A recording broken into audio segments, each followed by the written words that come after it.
Welcome back to Impactology Live. Our next guest speaker is the wonderful Col Fink. Col Fink's professional goal is to make great insights accessible. As a speaker and author, Col strives to discover the simplicity hidden behind complexity to tease out practical lessons and help real humans solve real problems. As the head of programs at the Thought Leaders Business School, Col spends his day helping clever people be commercially smart. He has helped people build a commercially successful practice in fields ranging from leadership, management, marketing, mindfulness, gender equity, productivity, education, parenting, and so much more. Col has authored 2 books, one as a co-author, Speakership, and his latest one, Tribe of Learning. It is our absolute pleasure to welcome Col Fink to Impactology Live. Welcome, Col. Hey Rita, good morning, good afternoon, good evening everyone. It is wonderful to be here. So good to have you here, Col. Now I understand this morning you're going to be chatting to us about engagement and amongst other things. So over to you. We're so pleased to hear what your thoughts are on that. Awesome, thanks Rita. So again, good morning, good afternoon, good evening everyone. Wherever you are in the world and whatever time it is for you as you're tuning in. Welcome to my home, Wominjaka. So I am broadcasting to you from the hills east of Melbourne, Australia. It's the land of the Wurundjeri people, and I'm surrounded by trees and bushland. So you might occasionally hear some kookaburras chortling in the background. If you're not from Australia and you're not familiar with kookaburras, they sound kind of like a crazed monkey maniacally laughing in the bush. And I've got a little kookaburra badge on here just to feel the part. So obviously, if you're here today, you're interested in having an impact. Why else would you turn up to Impactology Live 2020? And in particular, what I want to talk about today is having an impact greater than what's possible as an individual. So like if you're Tim McCartney-Snape and your goal is to climb Mount Everest unassisted and without oxygen all alone, this isn't really for you. You can go and do that and that would be fun, but this is not your presentation. What this presentation is about is for anyone who wants to have an impact that requires more than just you. So you're going to need a tribe of people around you who are aligned with your goals and who are driving and striving towards the same things that you are in order to create the impact that you want to have.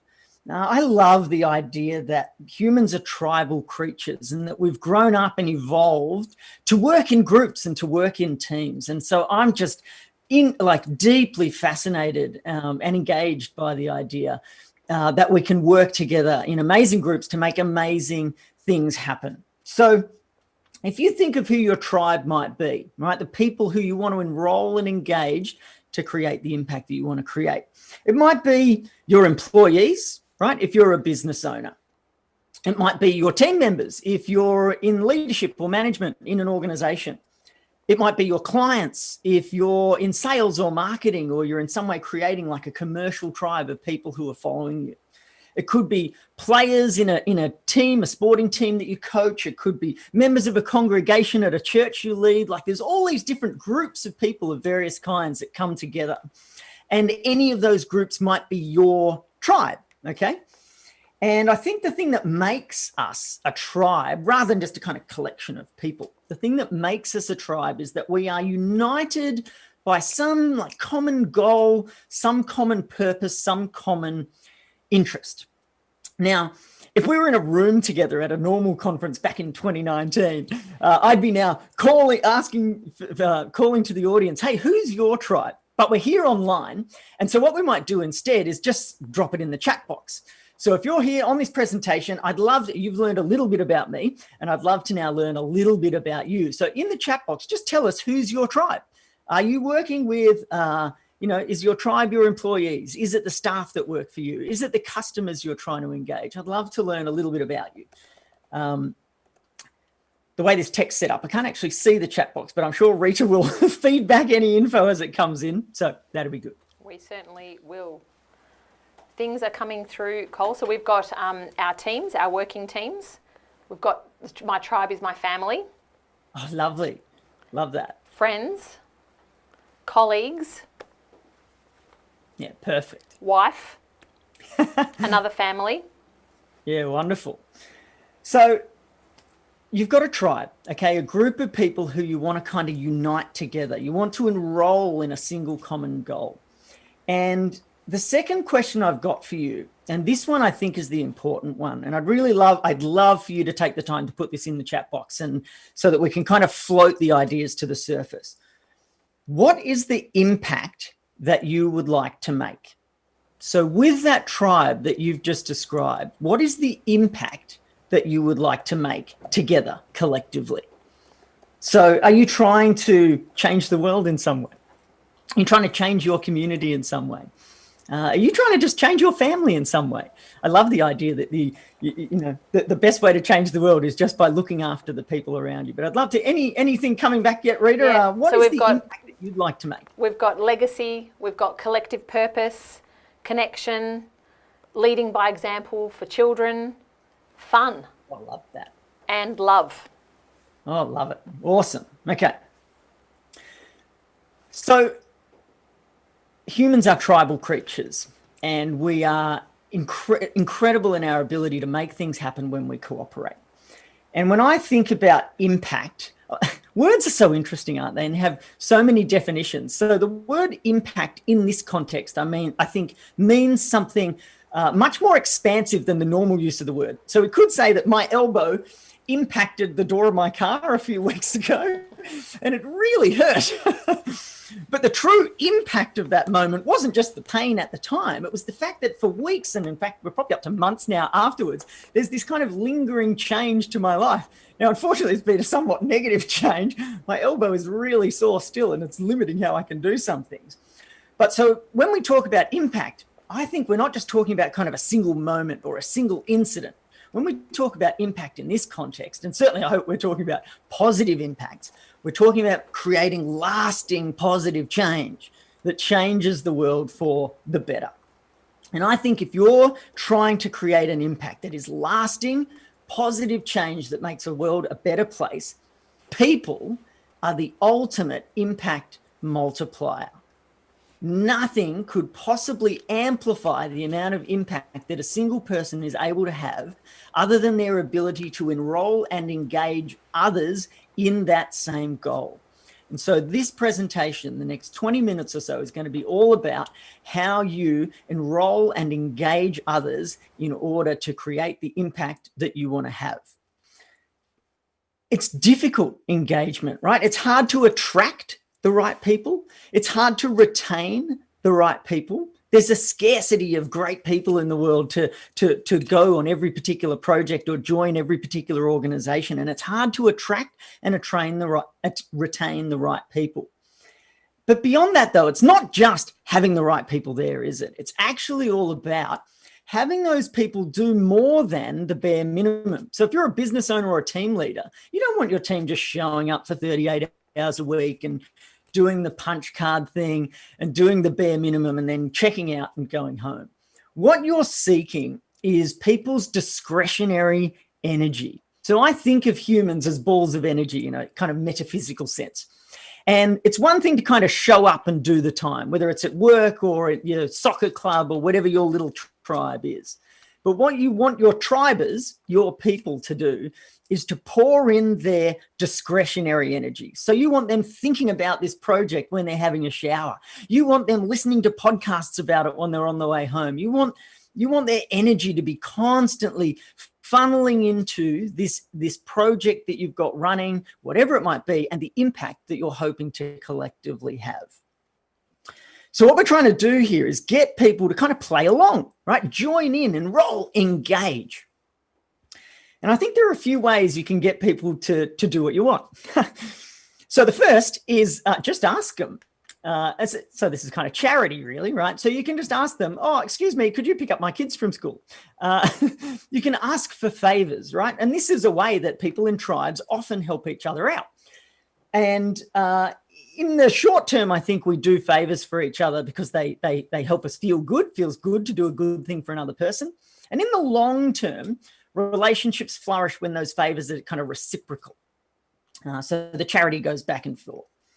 The second way you can get someone to do what you want is coercion. basically. And this is what most employment looks like. If I pay you this money, will you do this thing for me? It's a coercion. And lots of coercion is okay. You know, we do it because it's useful and it gets something done. But it's not bringing along the maximum discretionary energy, is it? So the next way you can get someone to do what you want is deceive them, right? You can trick them into doing it. And people who talk about Facebook's engagement numbers, I would disagree. I would talk about Facebook's deception numbers. I think they trick us into doing what they want us to do. And funnily enough, you can trick yourself as well. So I think there are situations where we trick ourselves into thinking that whatever that person's going to do, that's what we wanted anyway. So that's how we've managed to get them to do what we want. We've just changed what we wanted to match whatever they were going to do. An example of that is like when you've had a great employee, but then the relationship's kind of sours a little bit. And eventually they've kind of thrown their hands in the air and said, you know what, I think I'm going to leave.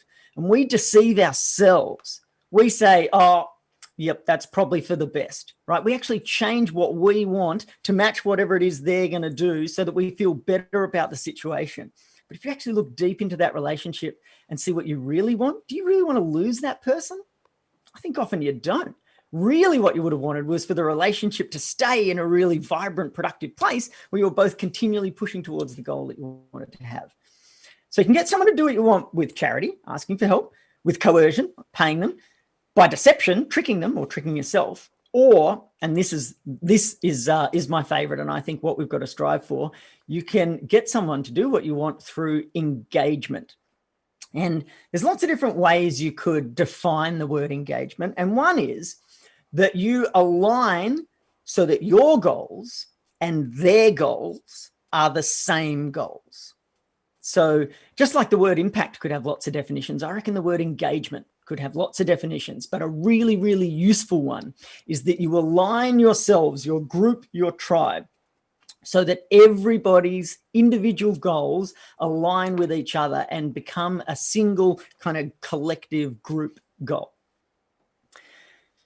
And when people are truly engaged, that's when you'll see their discretionary energy absolutely pouring in. That's when you'll see that they're constantly looking for ways to improve the group dynamic because it benefits them individually as well, because there's this perfect alignment between their goals and the group's goals.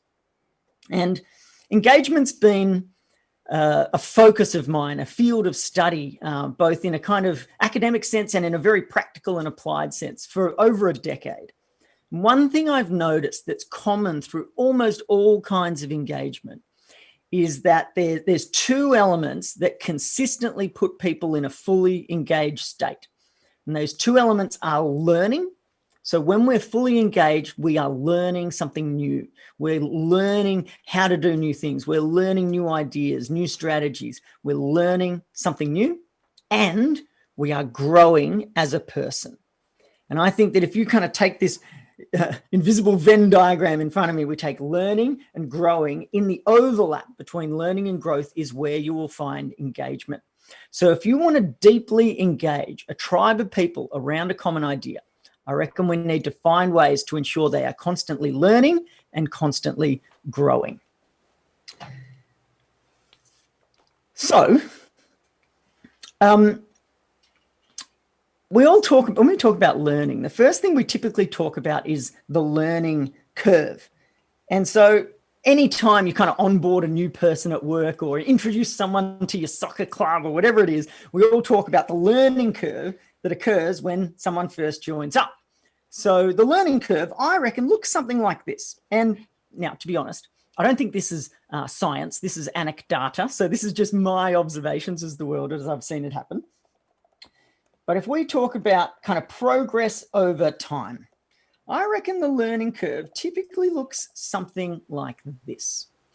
So there's that point at the start where you just get started, you don't know anything, you don't know anyone, you're not sure what you're doing, and progress is kind of slow initially. And then there's this transition where suddenly you get into this steep period of growth and you're learning new things and you're applying them in ways that are practical and useful and you're enjoying successes, and there's this wonderful kind of like uplifting stream as you're learning new things and enjoying great personal growth at the same time, right? So what does that mean? Learning new things, growing at the same time, deeply engaged. Some point after some period of time, there's this kind of second transition where you've been here for a while, you've been doing really well, but the number of things to learn starts to drop and it starts to kind of taper off. And the problem with the learning curve as a concept and as a process is it's kind of asymptotic, right? Which is a nerdy way of saying there's a ceiling. There's a point where the learning curve tapers off and we're just kind of doing the same old, and progress stops. And what happens when someone stops learning and they stop growing and the progress drops off, right, is that engagement drops off. And that means discretionary energy getting poured into the project drops off. It means progress for the group as a whole drops off. And at some point, somewhere along the way, whether it's you or it's them, you throw your hands in the air and say, well, I guess this is it. And that's the end of it. And this is a tragedy of human cooperation, because so much more is possible. So I reckon we want to replace the idea of the learning curve with a learning loop. Okay. So imagine, rather than just this kind of curve that comes up, tapers off, reaches a ceiling, I want you to think instead about learning as this thing that can happen in loops. And the loops could be really, really big. So a university degree over 4 years is this huge loop of forward progress, right? Or equally, you could do a little tiny loop of forward progress. Like, remember the time you first managed to work out how to make Excel do VLOOKUP and it actually spat out an answer correctly? That's an example of a little learning loop that you move forward. And what we want to do is bring together all these learning loops, whether they're big, long ones or tiny, tiny little ones, and stack them on top of each other. So that rather than a single learning curve tapering off at a kind of hard limit, ceiling and asymptote, instead, what we want to do is combine these loops together that go up and up and up and up and up and up and up to an unlimited amount of forward progress that can last a lifetime. And so what I want to do today is share with you a really simple model that I think that you can apply in whatever it is you're doing to help you design really useful learning loops. They're loops that you can use for yourself, right? To make sure that you're constantly learning and growing and engaged in the things that you want to do. And equally, as a leader, and this I think is critical, you can create and design and apply these learning loops to ensure that the people that are in your tribe, that are building towards your collective goals, are constantly learning and constantly growing. And people that are learning and growing are engaged and they're pouring in loads of discretionary energy. So let's take a look at it. The learning loop model is pretty simple. It's a circle. And there are four kind of steps on the learning loop. And we're going to step through each of them briefly here now. So the very first step on the learning loop, you won't be surprised to discover, is learning. Whenever we head out into the world, we're going to learn something new.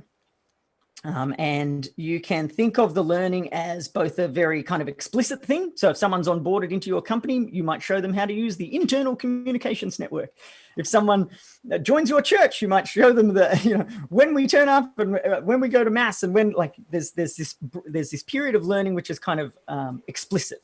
But there's also many other types of learning. There's self-directed learning, there's implicit learning, there's all these different ways that we can learn in an environment, and we don't only want to limit ourselves to the kind of explicit and directed types of learning. But the first phase of the learning loop is learning something new. The second phase, once we've learned something new, what we really want to do is we want to take it out in the world and be challenged. And you know this yourself, right? So maybe you play soccer, for example, and you've just learnt a new step so that you can trick your defender and dribble the ball past them. It's one thing to do it in practice, but you really want to be challenged by it, right? You want to take it out into the game and actually do it. Get goal side of your defender and have a shot on goal. Whatever it is that we learn, the thing that kind of makes it stick is the application of that learning in the challenge. And the key to making this phase of the learning loop work is to find appropriate challenges. So I'm surrounded by a bunch of nerdy high school teachers and educators who I absolutely love, and they talk about the zone of proximal development. And the zone of proximal development is this idea that it's not too easy and it's not too hard, it's just right. And so what we want to do is give ourselves challenges and give our tribers challenges which are in their zone of proximal development. So they're constantly challenged, but they're making progress, which is the next phase of the learning loop. So we've learned something new, we've taken it out into the world and been challenged by it. And the next step is that we want to make progress. We make progress and we receive some kind of reward. And this is the gratifying moment in the learning loop, right? This is the moment we're like, yes, I made progress. This is awesome. We build up lots of momentum through this phase. We're getting really excited. This is when our discretionary energy is at its absolute highest. And this is the moment where most organizations and most leaders get it wrong. Once we've made progress, we want to feed that momentum. We want to feed that energy back into the learning loop. And there is a critical step that we need to add in that most people fail to consider and fail to create a space or an opportunity to perform. And it's something that dissipates most of the momentum. What people want to do once they've learned something new, been challenged in the world, made progress and received a reward, is they want to contribute something back. They want an opportunity to share their lessons with their tribe. They want an opportunity to make the path for the next person behind them a little easier. None of us succeed in a vacuum. None of us engage in a vacuum. Can you think of the last time you were deeply engaged in something for months and months and months on end and you were completely by yourself? It's rarely how humans work. We love to act in groups and we want to contribute back to the group we're in to make sure that everybody's learning. And it doesn't matter whether you're the CEO or the founder of the company or an apprentice. When you learn something new, you apply it in challenge and you make progress and receive a reward, you desperately want to give something back to your tribe so that everyone can gain from it. If we can create spaces where our people can contribute back to their group and kind of collect together their progress and their energy, we're going to create far more engaging spaces for people to learn. So Rita, George, I hope that's been a useful summary of the idea of the learning loop. I wonder, is there anything in the chat box? Are there any questions that are coming up? Is there anything that you guys have got on your mind that you'd like to discuss? Obviously, I mean, I've written a whole book about this topic and we'll share that with peeps at the end. There's a lot that could be said, but I'm wondering, is there anywhere in particular we want to explore? Yes, certainly. I think we do have a question that's come through here. But I'm going to ask my question first, rather than what's on the chat. You have the power. Because I've got the power. My question is around applying the model with children and learning, and whether you've had that opportunity, and if so, what's been the outcome of that? Yeah, love that, George. So I've just my son's 18 months old, so I'm just at the very beginning of the whole childhood phase of learning, and I'm just loving every minute of it. What I love about the learning loop is that as a model, I think of it as fractal. So I almost think of a whole lifetime as one lap around the loop, right? One big long lap where for the first 20 years of your life, you're learning. For the second 20 years of your life, you're in challenge, you know, and I'm now 41 years old. So I'm getting to the point where I'm making some progress and I'm getting a reward. And then finally, in your old age, what do you want to do? You just want to give something back. Like my mum lives with us most of the time because she just wants to help me raise my kid and all that sort of stuff, right? So the loop is fractal. It can be huge, a lifetime long.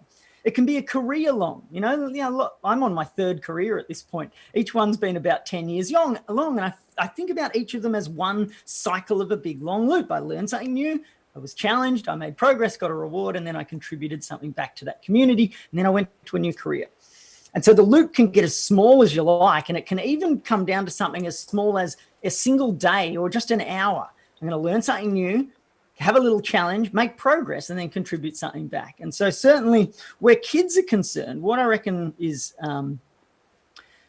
the thing you want to think about is what are the different loops that my child is on at the moment? Is there a loop that's lasting a month? Like, is there something they're learning over the course of a month or so? And is there something that they're learning over the course of a day or so? I actually think about this for adults as well. We want to make sure that there's not just one thing that someone's engaged in, but there's actually a couple of different loops, and possibly the little ones are building towards the big one. And so certainly as my son starts to grow, I'm going to get more and more explicit about the loops that he's learning through, and just playing with it and adjusting the size and the challenge of each of them to make sure that it's appropriate for him and he's constantly making progress. And I really love that concept of the loops as well. It focuses on the sum of the parts rather than one discrete individual learning objective and outcome. That it's that additive approach that you're highlighting there. Now we've got actually a few questions here. This is from Bill. What has been your biggest learning? What's been your biggest learning that you've learned developing this model? Oh, I love that, Bill. Okay, I reckon it's the biggest insight, the most useful insight for me in developing this model has been realizing that I reckon people operate, and this is a simplification, but it's a useful simplification. I reckon people operate on two levels. We operate on a pragmatic or practical level, and we operate on some deeper, I don't know if you want to call it spiritual or meaningful or whatever. There's a deeper level to the way that we operate. And so I talk about having two curriculum, right? Two curricula that anyone is learning in any particular moment. One is the practical curriculum. So in a soccer club example, that would be soccer skills, the ball movement, the strategy, the fitness. That's the practical curriculum. But anyone who's played a lot of team sport knows there's something deeper going on. There's something about, there's a deep journey of personal growth, like self-development, valuing yourself, believing in yourself, growth in the face of adversity, all that kind of stuff. So there's a deep curriculum going on as well. And I think particularly in a commercial or in an organizational sense, most people fail to think deeply about that deep curriculum. We spend all our time worried about the practical curriculum. So when we're onboarding a staff member, have we given them the intranet codes? Have we told them the step-by-step how to do their job? But what we haven't thought about is, how is that person growing in a really deep, almost spiritual, meaningful level? And are we creating a space where where they have an opportunity to flourish? And so once I came across the idea that I could think about the practical curriculum, which is what's the day-to-day of this job, this task, this project, and can we think explicitly about that? But can we also think about what's the deeper thing that's going on? So to give an example, I want to create a case study. So if anybody out there listening knows someone that runs a call center, I invite you to reach out to me, please. Because call centers are staffed by, say, university students 18 to 26 years old, generally speaking, and it's not their end job. And the practical curriculum of a call center is, how to call the right people, how to manage their complaints or whatever it is. Like there's this process, this practical process for running a call center. The deep curriculum in a call center. Imagine if you set up a call center which was designed to give those university students who are working there while they're going to university, create a space for them to become the most employable person possible over their 5-year tenure in the call center. Imagine if you set up a program where the reason you come to work in this place as a call center is, of course, to do your job, answer the calls, solve the customer's problems, deliver great customer service. That's part one. But part two is build yourself as a person to become the most employable person, as a lawyer, as a doctor, as a marketer, whatever it is that student is studying to become. Imagine if a call center created a space where those students could build their skills and build their credibility so that in the 5 years' time, once they graduate from this call center work, they're going to walk straight into the firm of their choice or the job of their choice because they're the most employable person. So think about, we do this practically at work or in this project, whatever it is, and what's the bigger, more meaningful journey that the people in our tribe are really going on, and can we create a space for them to flourish along that journey? I reckon that's the most important thing I've learned. It's not only the space, Col, that you mentioned there, but it's also the diversity of experiences that actually don't work towards developing yourself into a specific job title or position title. It's actually accumulating experiences using your model that gets you into more experiences that enable you to grow. So fantastic. We've actually got a couple more questions and one comment as well. Sure. We've got one here from Sam, which I think is an absolute ripping question. How do you implement this model if you work in a culture that doesn't contribute back? Oh, yeah. Big question. Reinvention is a really challenging process, and it's hard. Like, I think of it like the caterpillar to the butterfly, you know what I mean? There's this awkward pupating stage where it's tough. And so typically in the same way, the learning loop is fractal, right? And so if someone's on a really big, long loop and the challenge is too great and they stall, often the way to kind of set them free is to create a new, smaller loop with a more manageable sized challenge. And so by the same token, I reckon when you have an organization like a huge ship that you're trying to turn around, and it's difficult and slow, what can sometimes speed the process up is to try and make it smaller. So if you're in an organization where there's no space for contribution back at the kind of organizational level, can you just work on it in your team? Like, can you just make it so that your little team of 3 to 5 to 10, can you make a little culture within a culture where your team is really committed to contributing something back to each other? And you make moments throughout the day, throughout the week, throughout the month, throughout the quarter, throughout the year, where you have informal and formal opportunities to contribute back your learnings, report back around your trips around the loop. And can you just do it for 3 people or 5 people or 10 people? Because by influencing the culture in a small way, what starts to happen is the energy that builds up, right? The discretionary energy that builds up in people, that starts to leak out, and people in adjacent teams will start to say, what are they doing? Why are they having such a good time? Why are they making so much progress? What's going on here? Well, we've implemented this loop. We're doing this. We're contributing something back. We're making it easier for each other. And I think it's much easier to tackle a small group, make meaningful, positive change for a small number of people, and then let the benefits from that soak out. It's easier to do that, I reckon, than it is sometimes to start at the very top and have this kind of top-down directed approach where, hey, everybody, we've decided overnight we're going to become a workplace of contribution. It's kind of hard to just flick a switch like that. So if you're having trouble getting it implemented, start small would be my advice. Col, a question that I've got for you on the feedback loop that you drew up, which was learning, challenge, progress, and contribution.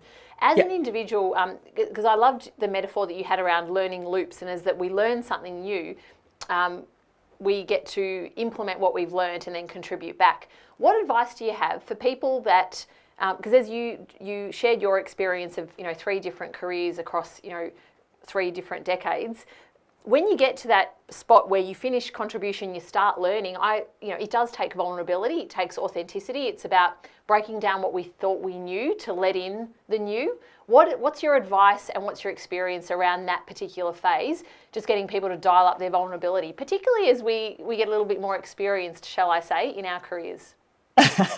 Yeah, I love that. So one of the things that's key about the contribution phase is that you don't only contribute when you've succeeded. You don't only contribute positive feedback. You don't only we don't want to create an environment where the only people that talk are the ones that are winning, because winning is a short-term game. Progress is a long-term game, and progress includes steps back. We all talk about, the opposite of success is not failure. The opposite of success is nothing. And the opposite of failure is not success. So what we want to do is the contribution phase. We want to be, and I think the key to this is honesty. You want honesty from the leadership to say, hey, we want people to share everything about your learning. And if what you've discovered is you did something really stupid and it didn't work, we want to create a space where it's okay to say that. And you go, I failed because I'm an idiot and I did blah, blah, and blah.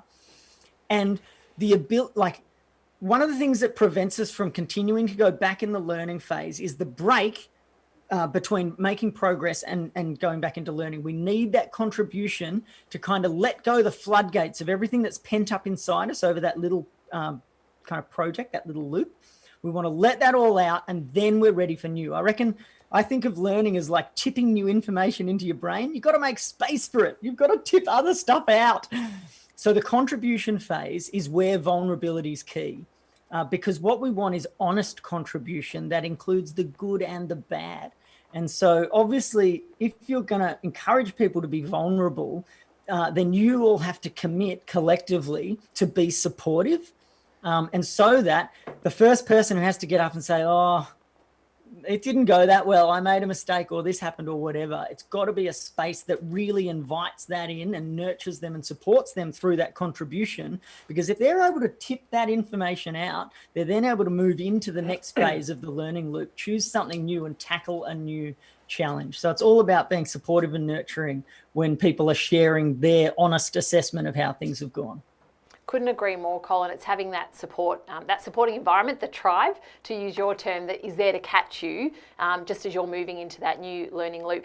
Now, we have a question, which I have heard this question asked of you before, but I'm going to answer it. Sarah, has said, what tech are you using? She said, I love your tech. What tech are you using for your presentations? I get this all the time. I'm an Apple nerd, and so I'm just on a normal Mac. And my camera is literally just an iPhone plugged in by USB. And then I use a piece of software called Ecamm Live. And what Ecamm Live allows me to do is press this magic button here, and it just switches from a view of my iPad to my standard camera and back again. Ooh, see, so easy, just one click. And then on my iPad, I use an app, I use the pencil, which is the best thing ever. Steve, is the only wrong thing Steve Jobs ever said, I reckon, was that you should never use a stylus on a tablet. That was just so wrong. The pencil's amazing. And I use an app called Notability. Sorry, that was a very Australian way of pronouncing notability. Notability. And the reason I love Notability is there is like 5 functions in the whole thing. I reckon drawing apps with all billions and billions of functions, you just get confused. So I use the most simple one where really there's like 20 colors and brush sizes, and that's it. It's super simple. And yeah, I reckon communicating, I hate PowerPoint, basically. I hate it, can't stand it. And so I reckon communicating dynamically is a far more effective way of engaging people and learning. And I find the process way more engaging because it means I'm not stuck delivering to some script. If I get an idea or a piece of feedback comes from the audience that I love, then I just go, oh, that's a fantastic rabbit hole. Let's go down there. And I'm not stuck in a slide deck. I've got a pencil. I can draw whatever I want. So yeah, it's essentially just normal Zoom, Ecamm Live is the software, and then an iPad with a pencil. That's it. Awesome. And I have seen you use that many, many times, and I think it's brilliant, and the simplicity of it is brilliant too.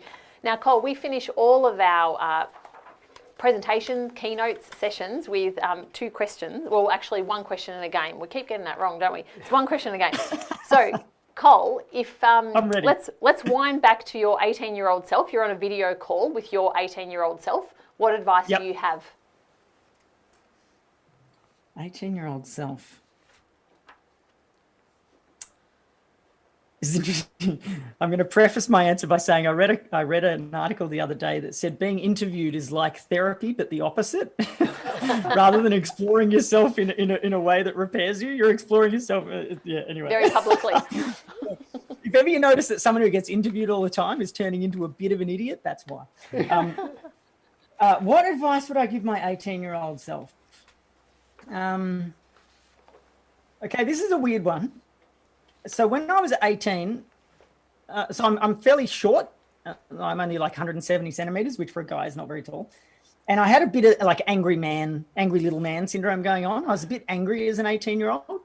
And actually, what happened was I came up with this mantra, this phrase that I used to repeat to myself, which is all feelings are valid, but anger isn't useful. All feelings are valid, but anger isn't useful. And so what I was trying to do was just let go of anger completely. And I was really successful. And it was only like a couple of years ago that I noticed. So now this is almost 20 years later. I realized that I was kind of emotionally constipated a little bit. And what I realized was it's because I had kind of denied the reality of my anger, and I had just ignored it for almost 20 years. And so the lesson I learned was I don't actually have to be afraid of my anger. I just have to learn to express it in ways that are useful. And when I was 18, it wasn't expressing in ways that are useful. And now as a 41-year-old, I don't know, I think I'm getting better at it, but I'm trying not to repress my anger so much. So I guess my advice to my 18-year-old self was be a whole human. You don't have to be scared of any of it, even the bits that are scary. That's great. Thank you, Col. Next game. Well, it's the only game. Game. Word association. So I'm going to Oh, throw no. a word at you, and we would love you to just throw the one that comes back into your mind. I'm Are going you to ready? say something stupid for sure, but let's try it. Let's have a go. First one, travel. Freedom. Family. Deep, deep love. Love. Humanity. Tribe. Engage. Learning. Growth. And finally, 2021. What could go wrong? Famous last words or last question, I reckon. Let's cross our fingers. I just want to read out one more comment that's come through. It's from Gina. She says, I have found your energy very motivating and I'm going to be trying the learning loop. So thank you, Gina. And Thanks, Col Fink, a very, very, very big thank you to you today. Thank you for your energy and your generosity. That presentation was awesome. Thanks, Col. Thank you. Can I leave one more piece of generosity? Please. If anyone's found today interesting or useful and you want to explore the idea of learning loops more deeply, I've written a book about it. It's called Tribe of Learning. At the moment, it's an ebook, not a little one though. It's 44,000 words. And I would be happy to give anyone who's joined us here at Impactology Live a copy. So send me an email. It's just col@colfink.com. There's my web address up there. So col@colfink.com. If you send me an email, maybe put book in the subject line or something, or just say hi, I'd happily send you a copy. And that will give you a whole bunch of tips and tricks and practical strategies to actually implement the learning loop in whatever your tribe is. Thank you, Col. And we will also be putting details of Col's email address and details of the book up on our website and in the live stream so everyone can access that. Again, Col, a very big thank you. Thanks so much for having Thank me. you, I've had a Col. wonderful time. Appreciate it. Thank you. So we are back now in just over 15 minutes with the wonderful Dee Hewen and Marie McLeod, and they're going to be talking to us about a very interesting documentary that they have commenced and their journey around mental health, and talking to 12 very special individuals that have shared that journey with them. See you back very, very soon.